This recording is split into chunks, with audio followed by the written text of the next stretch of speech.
Hello friends, I'm Surya and welcome back to the third lesson of our grammar series. आज का topic थोड़ा खास है क्योंकि ये हमारे एक स्टूडेंट ने कमेंट सेक्शन में पूछा था। उन्होंने पूछा था यूज टू और यूज टू में क्या फ़र्क होता है, इसका उपयोग कैसे करें।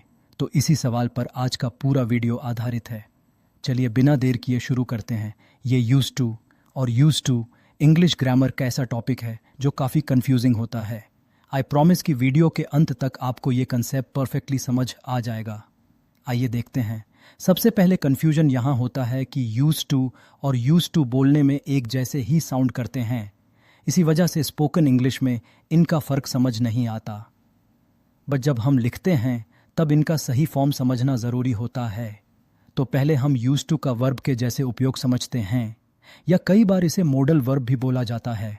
वर्ब या मॉडल वर्ब के जैसे जब इसका उपयोग करते हैं तो उसका मतलब कुछ ऐसा होता है जो आप पहले रेगुलरली करते थे लेकिन अब नहीं करते, जैसे आदत वाली चीज़ें या पहले एक सिचुएशन थी जो अब नहीं है। एग्जाम्पल्स देखते हैं, जैसे I use to live in Dhamtari मतलब है कि मैं पहले धमतरी में रहता था लेकिन अब नहीं रहता। उसके लिए है ये वाक्य।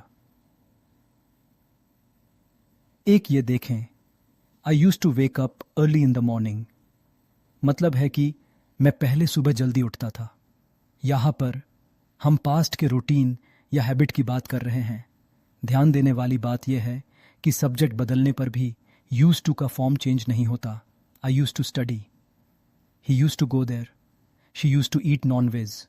देखिए सब जगह यूज टू ही उपयोग में है और ये मॉडल वर्ब हमेशा बेस वर्ब और टू के साथ ही यूज होता है। जैसे I use to play, I used play नहीं लिखना है, गलत होगा।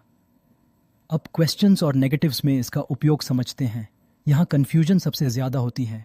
जब हम क्वेश्चन या नेगेटिव सेंटेंस बनाते हैं तो हम डिड यूज़ करते हैं, फिर स्पेलिंग चेंज हो जाती है यूज टू से यूज टू में विदाउट डी।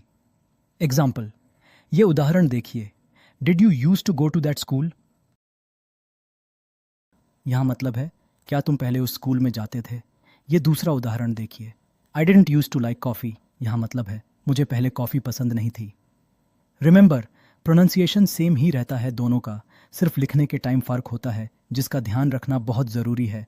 अब थोड़ा प्रैक्टिस करो और धीरे धीरे आप इस स्ट्रक्चर के यूज टू हो जाओगे। कमेंट करके ज़रूर बताएं कि आज आपको क्या नया सीखने को मिला। ऐसे ही और मज़ेदार और इंसाइटफुल वीडियोस के लिए हमारे चैनल इंग्लिश विद सूर्या को आज ही सब्सक्राइब करें। धन्यवाद, मिलते हैं अगले वीडियो में।